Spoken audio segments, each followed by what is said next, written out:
तो चलिए बच्चों, आज हम लोग पढ़ते हैं रूपक अलंकार। तो आइए देखते हैं रूपक अलंकार क्या है। आज क्या पढ़ेंगे हम लोग? रूपक अलंकार। रूपक अलंकार, अलंकार। रूपक अलंकार कौन सा अलंकार है? अर्थालंकार, अर्थालंकार, अर्थालंकार। तो अर्थालंकार में आज हम लोग पहला पढ़ेंगे रूपक अलंकार। तो रूपक अलंकार देखते हैं। सबसे पहले क्या देखते हैं? परिभाषा।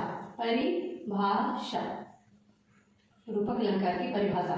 तो सीधे कह सकते हैं कि जहां, या फिर जब कह सकते हैं कि जब उपमान के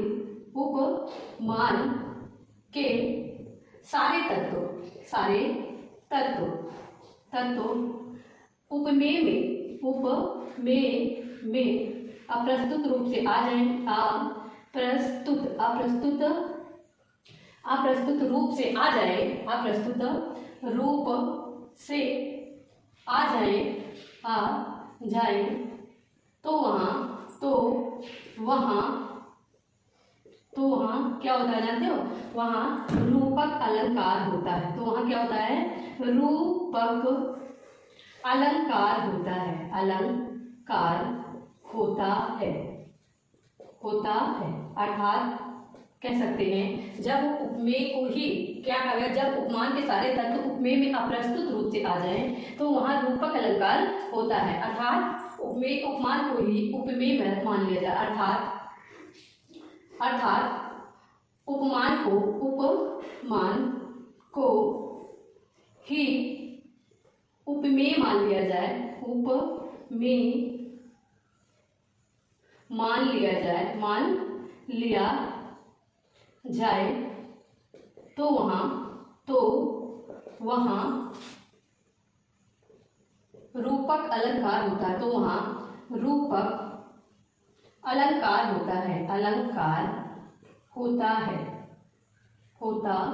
है। इन्हीं की समानता न देकर सीधे क्या किया गया? उपमान के सारे तत्व उपमेय में अप्रस्तुत रूप से आ जाए, यानी प्रत्यक्ष रूप से न सही, अप्रत्यक्ष रूप से आ जाए, तो वहाँ क्या होता है? रूपक अलंकार होता है। अर्थात उपमान को ही उपमेय मान लिया जाए, तो वहाँ रूपक अलंकार होता है। आइए देखते हैं, उदाहरण के माध्यम से लोग देखते हैं।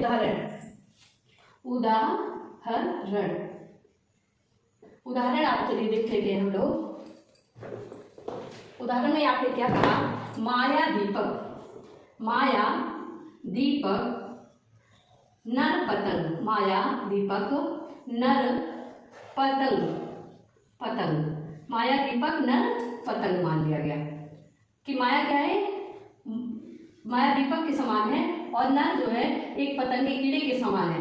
तो समानता ना देकर सीधे मान लिया कि माया दीपक और नर क्या है? नर पतंग। उसके समानता नहीं दी गई। साथ ही होता या ऐसे कह दिया जाता कि माया सा दीपक, तो उपमा हो जाता। लेकिन यहाँ क्या कहा गया? माया दीपक नर पतंग। और दूसरा एग्जाम्पल देखिए, बीती विभावरी।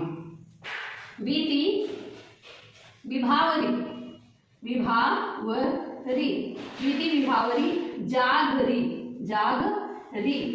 अंबर पनघट में डूबो रही, अंबर पनघट में डूबो रही, अंबर पनघट में डूबो रही, तारा घट उषा नागरी। तारा घट उषा नागरी। अंबर पनघट में डूबो रही, तारा घट उषा नागरी। कहा गया कि बीती विभावरी, रात बीत गई। विभावरी मीन्स रात। जाग टूट जा। अंबर पनघट, अंबर रूपी पनघट नहीं कहा, बल्कि अंबर को ही क्या? आकाश को पनघट मान लिया कि अंबर पनघट। कैसे पनघट में? अंबर पनघट में डूबो रही क्या? तारा, ये ताराएं हैं वो क्या कर रही है? अंबर रूपी पनघट में। अंबर रूपी नहीं कहा गया, नहीं तो साफ ही कह दिया जाता तो उपमा हो जाता। अंबर पनघट में तारा घट, यानी ताराएं जो हैं, जो तारा रूपी घड़ा है, क्या कर रही है? भर रही है, घड़ा भर रही है। ताराएं क्या कर रहे हैं? घड़ा भर रहे हैं। उषा नागरी, और रात जा चुकी है, उषा नागरी आने वाली, यानी कि सवेरा होने वाला है, उषा नागरी का आगमन होने वाला है। तो इस प्रकार दूसरा, पहला देखा उदाहरण, दूसरा उदाहरण देखा। अब आइए आगे चलते हैं हम लोग। कहा भज तीसरा है भज मन चरण कमल अविनाशी, कमल अविनाशी, अविनाशी चरण कमल अविनाशी। क्या कहा? भजमन चरण कमल अविनाशी। सीधे आपने कह दिया पायो जी मैंने राम रतन धन पायो। चौथा है पायो, पायो जी मैंने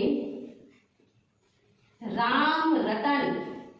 अब यहाँ सीधे कह दिया कि राम रतन धन पायो, राम रतन धन पायो। राम रूपी नहीं बल्कि राम को ही रतन के रूप में पा गए, राम रतन धन पायो। वो राम देखिए राम रूपी धन पा गए, राम रतन रूपी धन पा गए, ना कि राम के समान। यदि समानता कर दिया जाता तो यहाँ उपमा अलंकार हो जाता और ऐसा कहा गया होता कि पायो जी मैंने, मानो राम रतन धन पाया, मानो कर दिया होता तो प्रेक्षा, या फिर पायो जी मैंने राम रतन सा धन पाया तो कौन सा हो जाता? उपमा हो जाता। लेकिन यहाँ पे क्या है? रूपक अलंकार। तो आपने देखा कि जब किसी उपमान में उपमेय के रूप आ जाए, चाहे वो अप्रत्यक्ष रूप से हो चाहे प्रत्यक्ष रूप से, तो उसे हम क्या कहते हैं? रूपक अलंकार कहते हैं। तो आइए आप स्क्रीनशॉट ले लीजिए। जब उपमान के सारे तत्व उपमेय में अप्रस्तुत रूप से आ जाएं तो वहाँ रूपक अलंकार होता है, अर्थात उपमान को ही उपमेय मान लिया जाए तो वहाँ रूपक अलंकार होता है। माया दीपक नर पतंग। अब देखिए माया दीपक, माया रूपी दीपक हो गया, ये नर रूपी पतंग हो गया, ना कि नर के समान पतंग कह दिया हो गया होता या पतंग के समान नर, तो उपमा हो जाता। बीती विभावरी जागरी अंबर पलघट में डुबो रही तारा घट उषा नागरी। अब तारा घट, ताराएं क्या कर रही है? घड़ा भर रही है किसमें? अंबर पलघट में। और उषा नागरी का, उषा नागरी क्या है? आने वाली है। भजमन चरण कमल अविनाशी, पायो जी मैंने राम रतन धन पायो। ये सब क्या है? डायरेक्ट उपमेय में उपमान है कि राम रतन उपमेय हो गया, उपमान धन पायो, राम रतन के समान हमने क्या पाया? धन। तो सीधे आ गया ऐसे में। आइए आगे बढ़ते हैं हम लोग, स्क्रीनशॉट ले लीजिए। आगे आपको बताएंगे उत्प्रेक्षा अलंकार। कौन सा हम लोग देखेंगे? आप उत्प्रेक्षा अलंकार।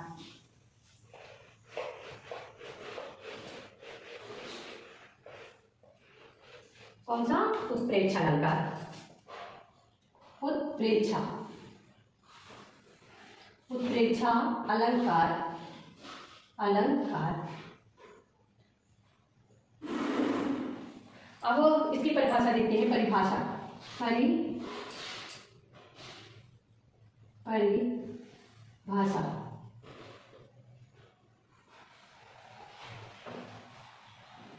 यहाँ लिख देते हैं। परिभाषा, परिभाषा।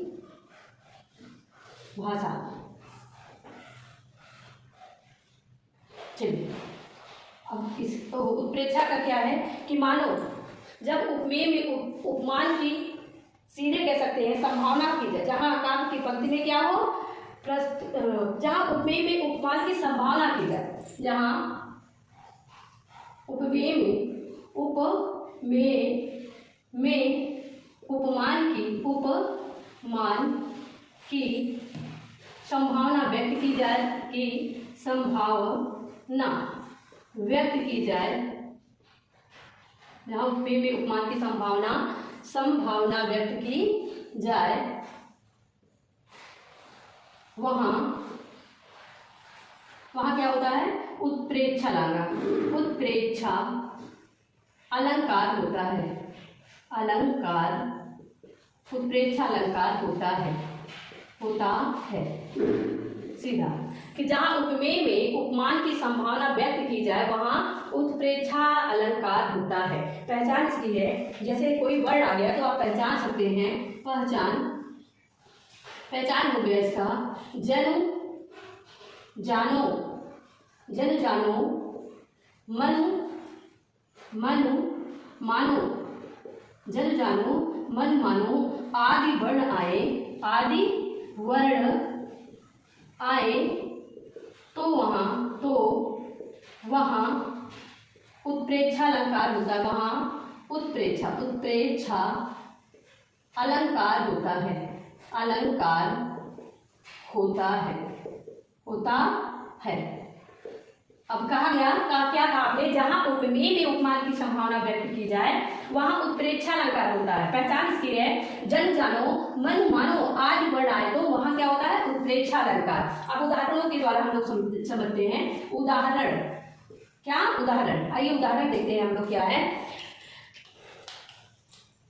फूले फूले कास सकल मह छाई, सकल मह छाई, फूले का सकल मह छाई, फूले कास सकल मह छाई, जनु वर्षा ऋतु प्रकट बुझाई। जनु आ गया ना, जनु वर्षा ऋतु, ऋतु प्रकट, प्रकट बुझाई, प्रकट बुझाई, बुझाई।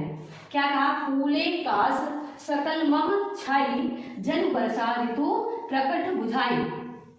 आइए, अब हो गया आपका पहला उदाहरण। दूसरा भी देख लेते हैं। सोहत ओढ़े, सोहत ओढ़े पीत पट, सोहत ओढ़े पीत पट, सोहत ओढ़े पीत पट, श्याम सलोने गात, श्याम सलोने गात।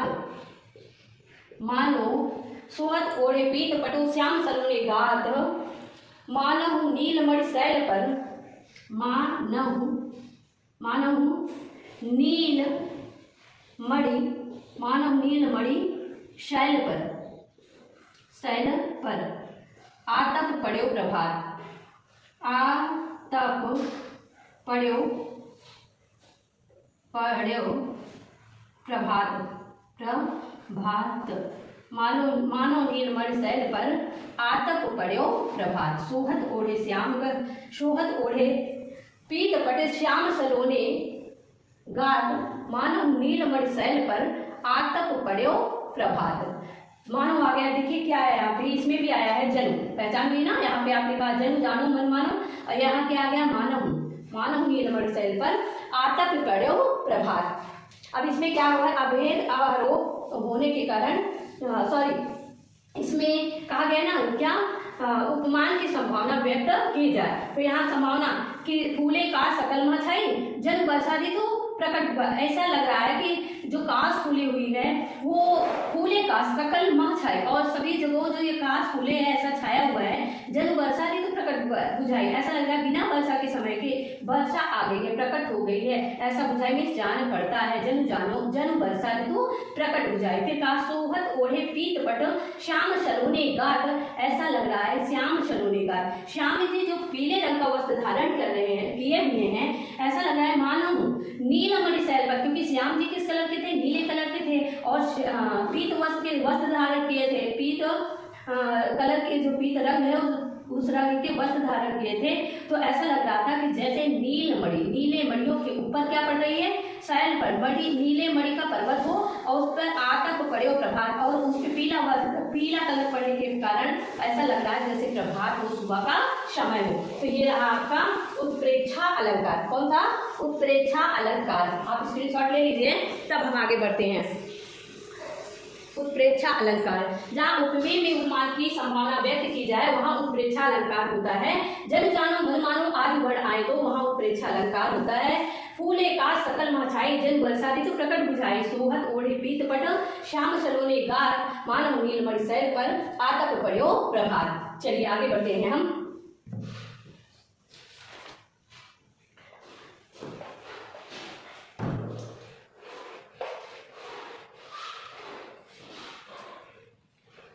तो बच्चों आगे आपको कल बताएंगे, आज यहीं पर हम रुकते हैं। धन्यवाद।